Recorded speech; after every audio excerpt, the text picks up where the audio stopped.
Hello, everyone, and welcome to the Unlocking Archaeology series.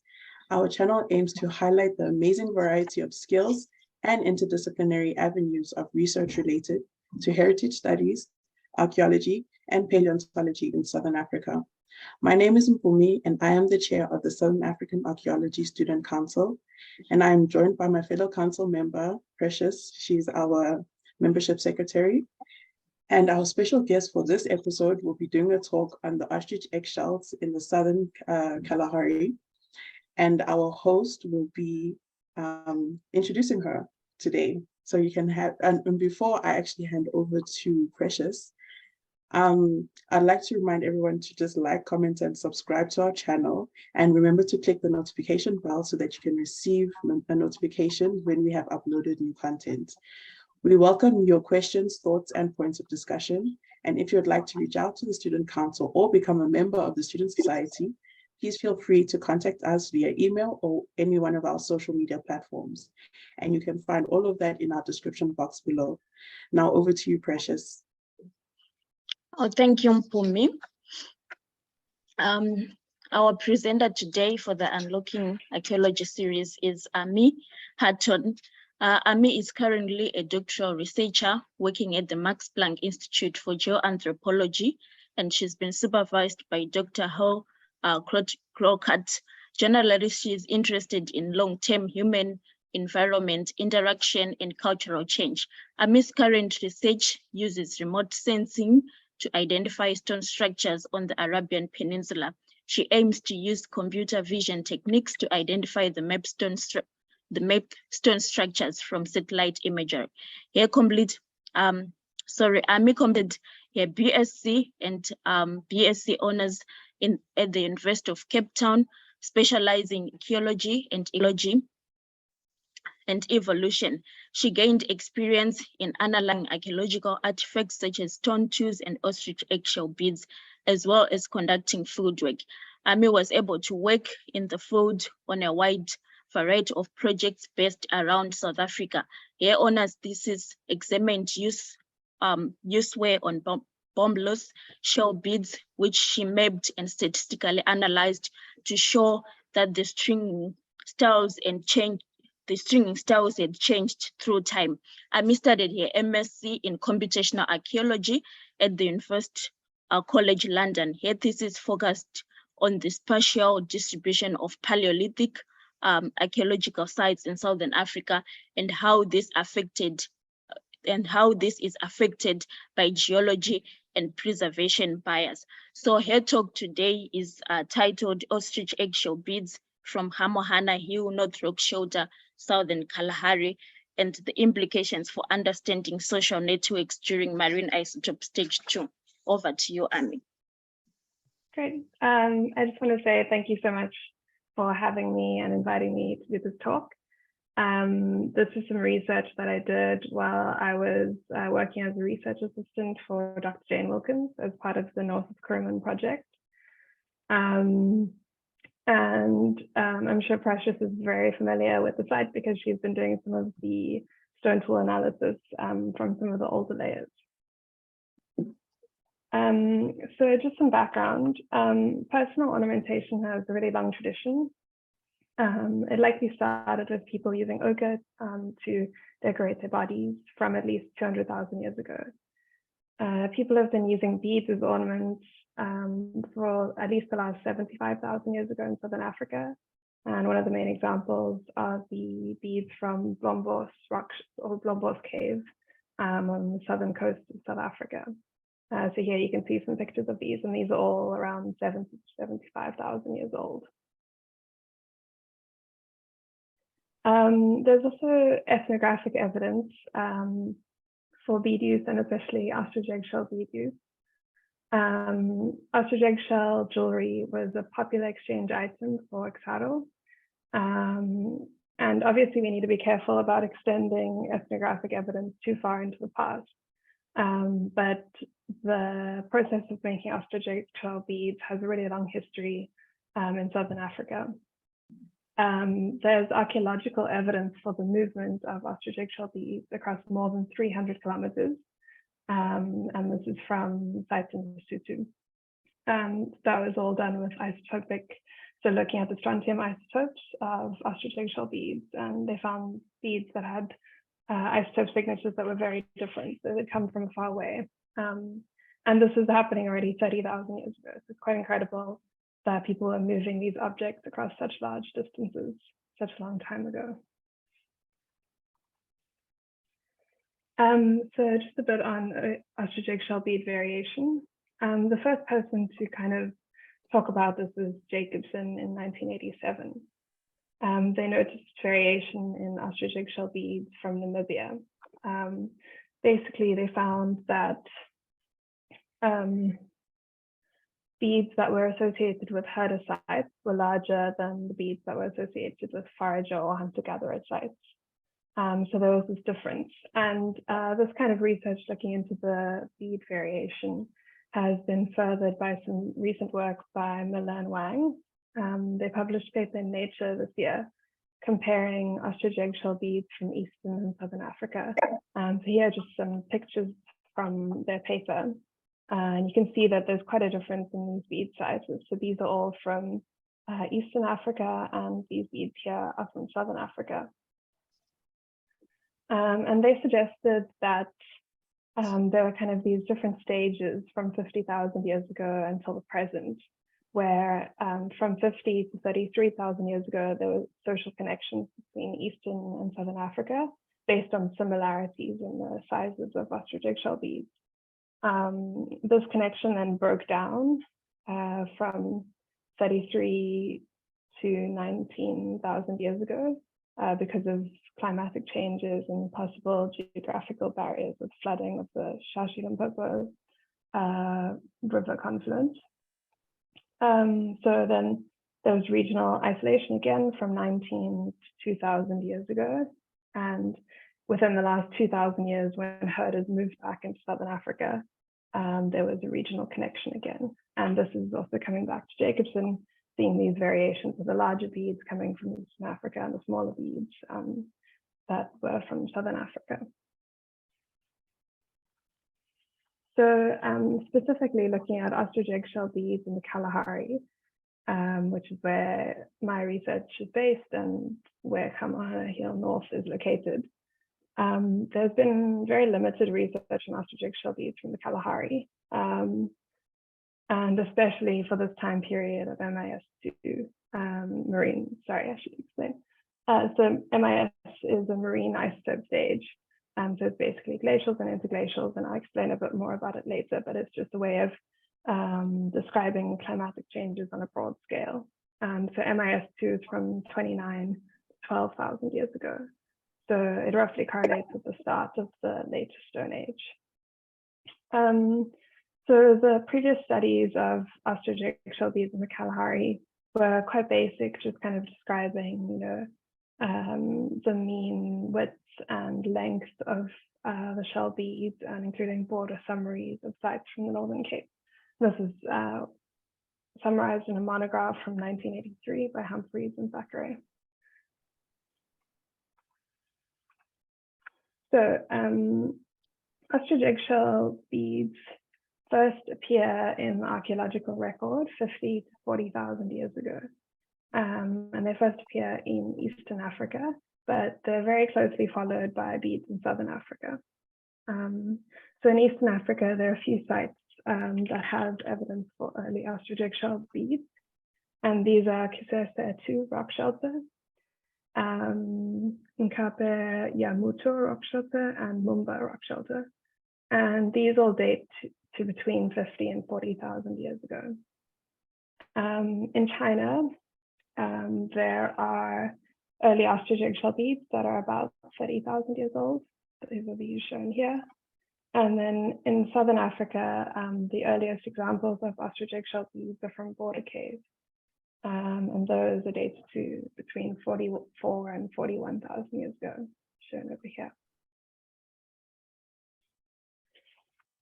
So here I can explain a bit more about marine isotope stages. So marine isotope stages represent a summary of changes in the global temperatures and sea levels based on deep sea sediment cores. MIS with odd numbers represent cooler glacial periods, with low sea levels. MIS2 is a glacial period from 29 to 12,000 years ago, and it's associated with the last glacial maximum. And so on average, sea levels were 125 meters lower than they are today during this time period. There was generally a drier climate during glacial periods in Africa, but these paleoenvironmental conditions really vary from place to place. So there are other paleoenvironmental records that show that it was actually wetter along the west coast and the interior of southern Africa, and maybe a bit drier along the southern coast.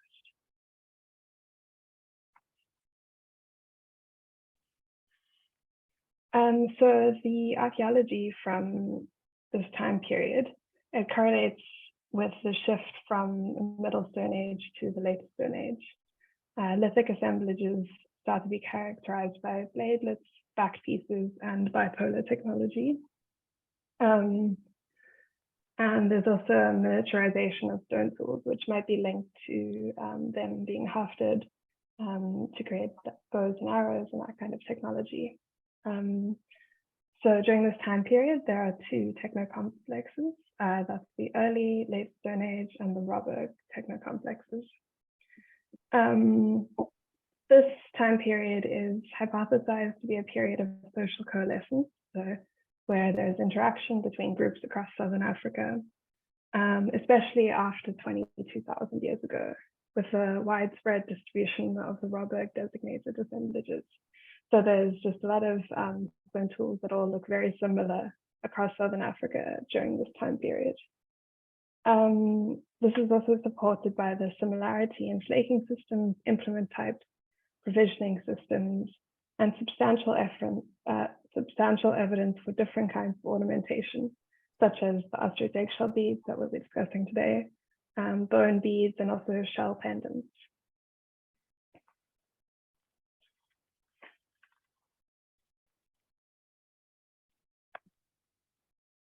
So just a bit of background about the site.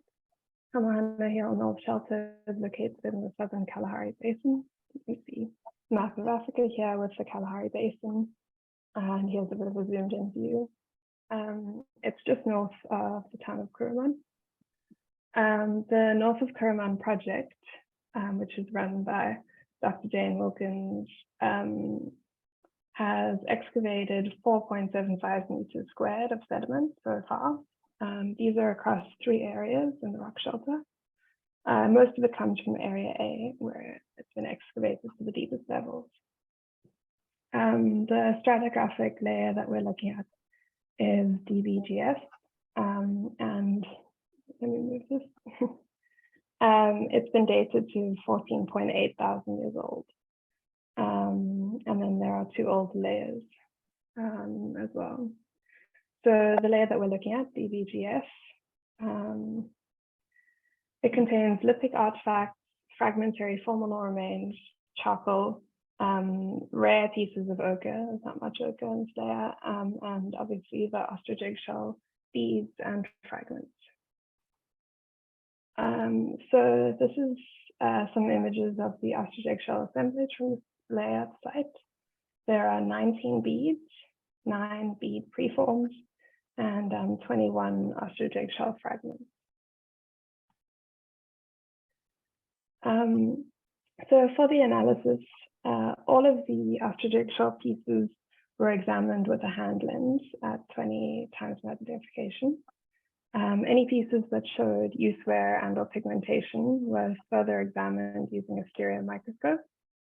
And all of these pieces were measured by their width and length, as well as aperture for beads and preforms that still had half of their diameter at least.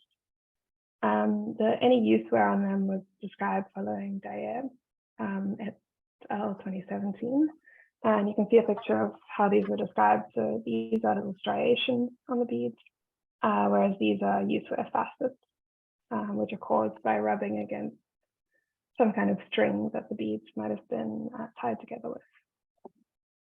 The color of each piece is also recorded because color is a good proxy for temperature that the ostrich eggshell beads might have been heated to.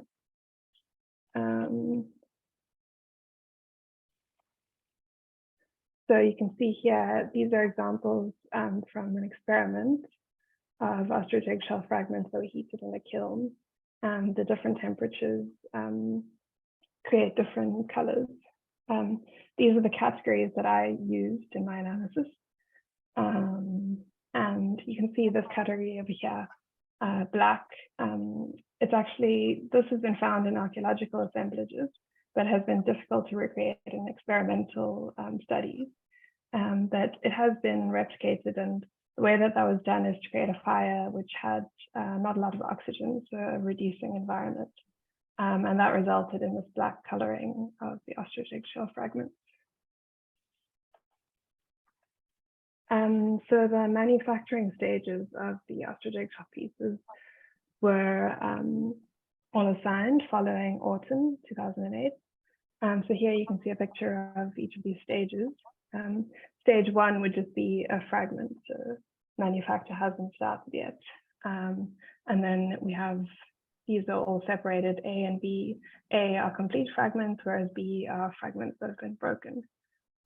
So all of these stages that you see over here are preforms, and then complete beads would be stages 6 and 7.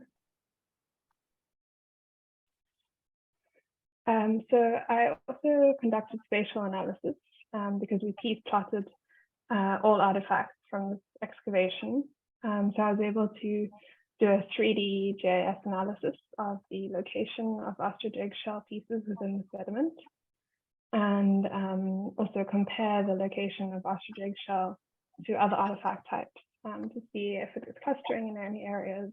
Perhaps we can tell something about where people were conducting different activities within the site.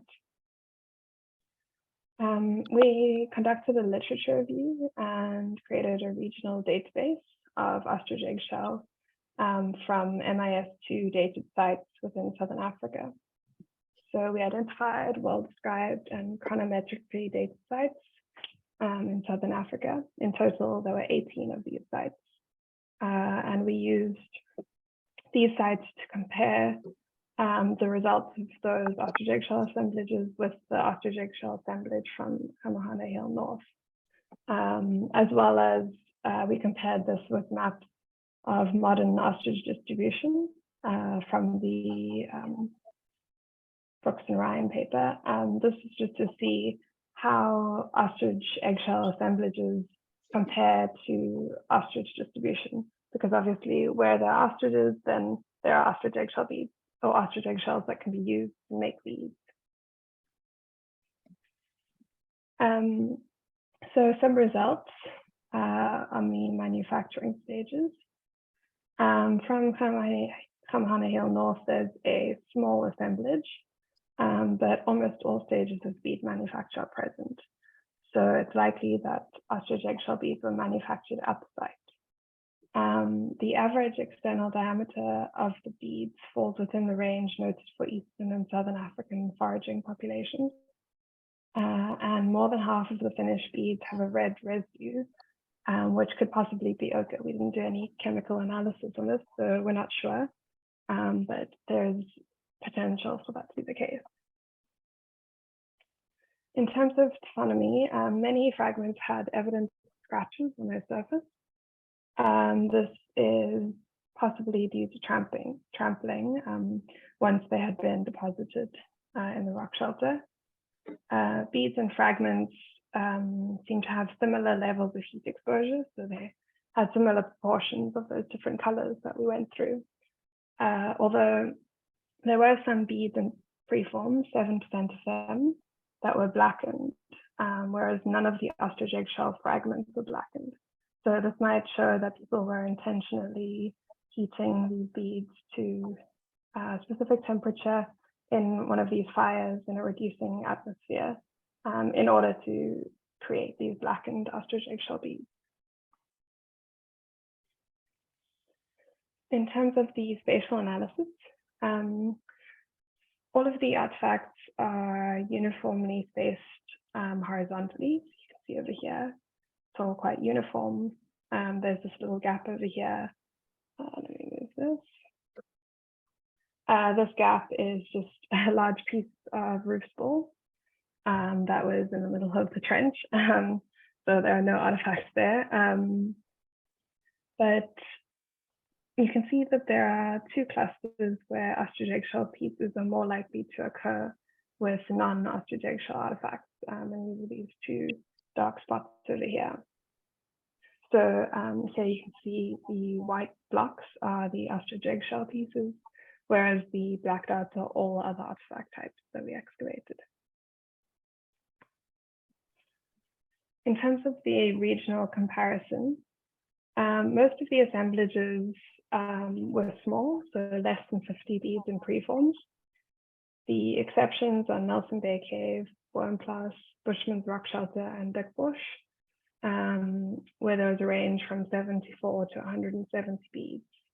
And most of those sites date to the terminal part of MIS2, so closer to 11,000 years ago.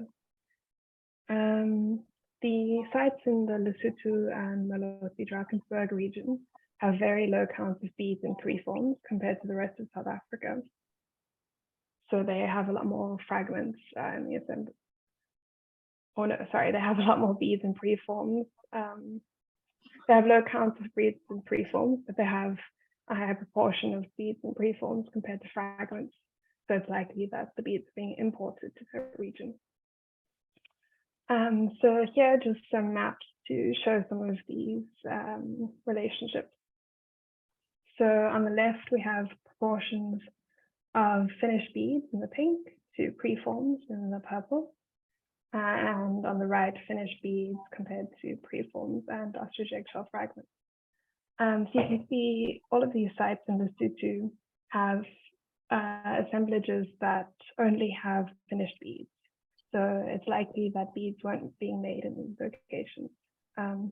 And in the background of the map, you can see this green-blue layer that shows the modern prevalence of ostriches.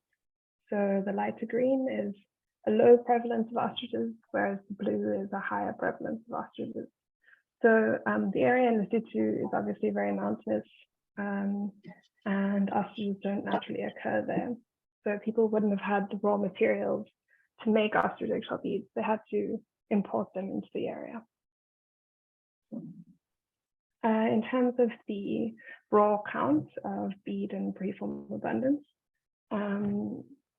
with beads and preforms over here, you can see that in Lesotho, there's quite a low count of beads and preforms. Obviously, if they have to import it, you know, it's not likely that they're going to have too many. But you can see there's some sites like Nelson Bay Cave has really a lot of beads and preforms, and Bushman's Rock Shelter was the site with the highest number. In terms of ostrich eggshell fragment abundance, there was really a lot of variation. So you can see it goes all the way up to 12,000 fragments. So this is from Dickbush, so in central South Africa. And whereas a lot of the other sites have much lower ostrich eggshell fragment abundance. So in terms of the variation of mean bead diameter, we don't have that data for all of the sites that we included in our regional comparison, just because it wasn't published by those authors. But for the ones that we do have, we tried to compare them. So you can see there's still a lot of variation, even within Southern Africa, ranging from 3.1 millimeters all the way to 5 millimeters. And you can see in this area, kind of in Lesotho and the escarpment, there, the bead diameter is a lot smaller. And in central South Africa, so Ga-Mohana and Dickbush, they have quite large bead diameters, but Bushman's Rock Shelter has the largest of them all.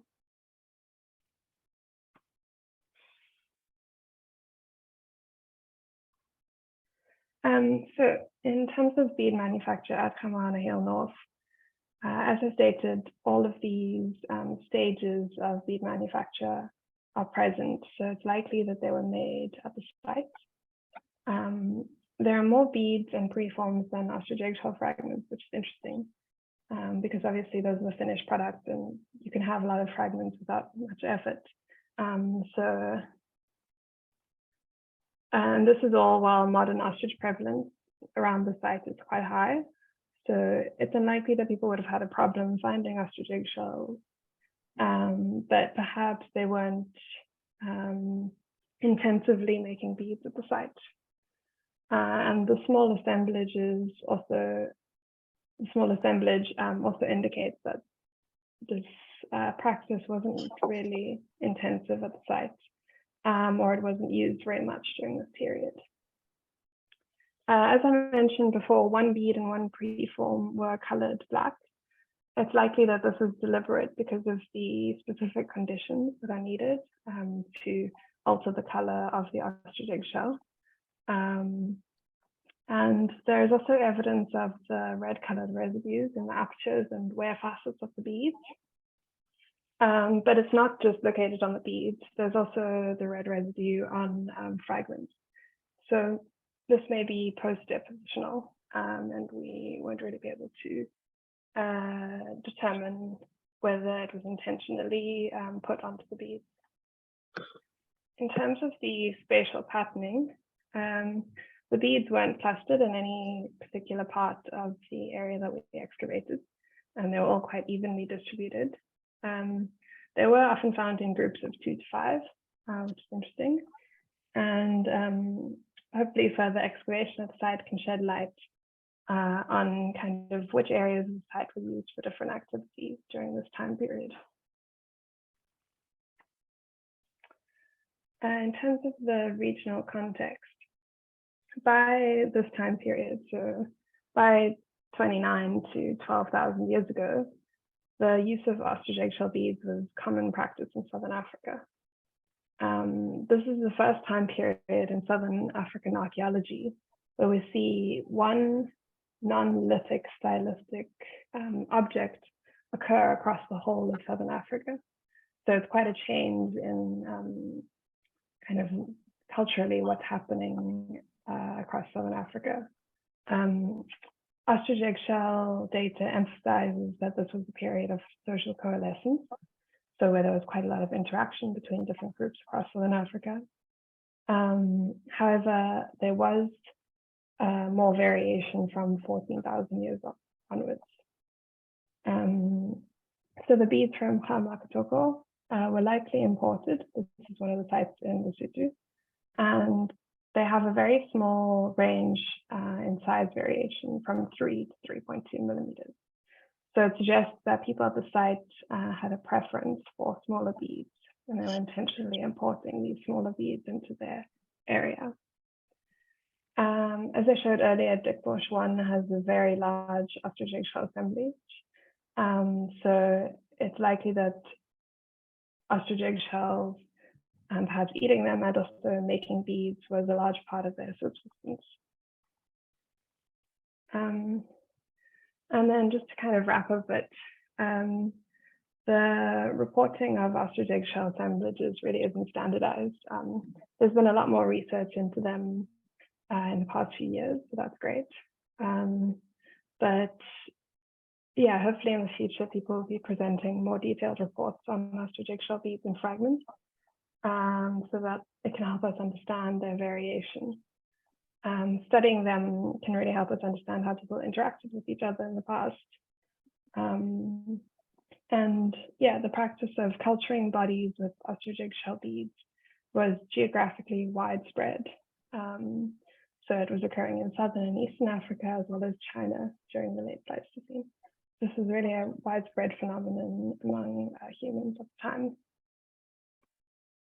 Yeah, I'd just like to acknowledge my co-authors and everyone else, and thank you very much for inviting me to give this talk. And this is the bibliography. Thanks. Oh, thank you very much, Ami, for the wonderful talk. Pumi, do you have any questions for Ami? Yes, I do. Thank you so much for your presentation. I learned a lot from just this short presentation of ostrich eggshell beads, because there's something that I didn't know, and I just want to ask you just for clarity, because it just shocked me a little bit. But you were saying that the beads made by herders are much bigger than foragers. So is this a stylistic thing, or is this how we identify the two groups? Yeah, thanks for the question. It's definitely a stylistic thing. So people were choosing to, they just had different ideas of how beads should be made. And with that other study, the one in Nature by Miller and Wang, I mean, this is kind of showing, so I guess they were showing more regional diversity between East and Southern Africa, but within Southern Africa, when herders start to move in around 2000 years ago, they bring with them these larger ostrich eggshell beads. And yeah, so it's more of a stylistic differentiation. Okay. I'm not sure if you know the answer to this question that I have, because I have a follow-up one. Is it based on the egg or the resources, or just like they just chose to make it that size? Like, is it the thickness of the bead as well? So the thickness of beads doesn't really change much. It's all quite standardized. So it's more just them choosing. I mean, there could be an argument made for making smaller beads. You can make more beads, from one ostrich eggshell than you can if you made bigger beads. But I think unless you're really making beads on a large scale, I don't know how much of a difference that would make. So it could be something to do with that. Maybe, herders were by that time better at getting ostrich eggshells. They had more of them and they could make bigger beads. But yeah, not really sure exactly. Okay. And then my last question, right? So you spoke of ostrich eggshells being present in Southern Africa and then also in China. Are you saying that in China, the foragers, they've made the ostrich eggshell beads, or did they appear in China because of trade? No, so they were making beads there. Okay. All right. Yeah, I mean, it would be very cool if it was trade that far early on, but I don't think that's the case. Okay. Thank you so much. That's all the questions I have. Okay, thank you so much, Pumi. I just have one question for Ami. Do we have other assemblages from the interior apart from Ga-Mohana that have ostrich eggshell beads? Yes, we do. So the closest one is Dekrosh. It's quite, I don't know how far it is exactly from Ga-Mohana, but maybe 100 or 200 kilometers. But those are kind of the ones that are in the Northern Cape interior of Southern Africa. Okay. From this time period. In later time periods, so like in, in the Holocene, it's definitely more widespread, and there are other sites in the interior that have them as well. Okay. And maybe my one other last one, do you think there is a link between the beads and the stone tools, maybe the bladelets? Were they using these to actually make these beads, or what? Yeah, it's a really good question. And I'm not exactly sure of the current state, but I mean, I don't think we're entirely sure how they were made. They definitely could have been made using stone tools, maybe like small awls, or they also could have been made using bone points. So I know from Border Cave, they found a lot of bone points in the same levels that they had some of these early ostrich eggshell beads. Yeah, and I mean, we did a little experiment at Stonehenge Lab a few years ago, and we were making ostrich eggshell beads using stone tools. And yeah, it worked perfectly. So I think, it could have even been that there were two different methods of making them. But yeah, it would be really cool to do more experimental research and find out more about that. Okay. I think, okay. So I think that's that. I don't have any further questions. Thank you so much, Ami, for such a beautiful talk. And thank you for sharing this with the students from the whole Southern African community so that they can learn more about beads and how this can be evidence to show that there was coalescence and social network among hunter-gatherers during that time. So for the audience, please remember to like, comment, subscribe, and share this video to everyone. Thank you so much. So I'm gonna stop. Thanks for having me. Yeah, I'm gonna stop recording. Perfect.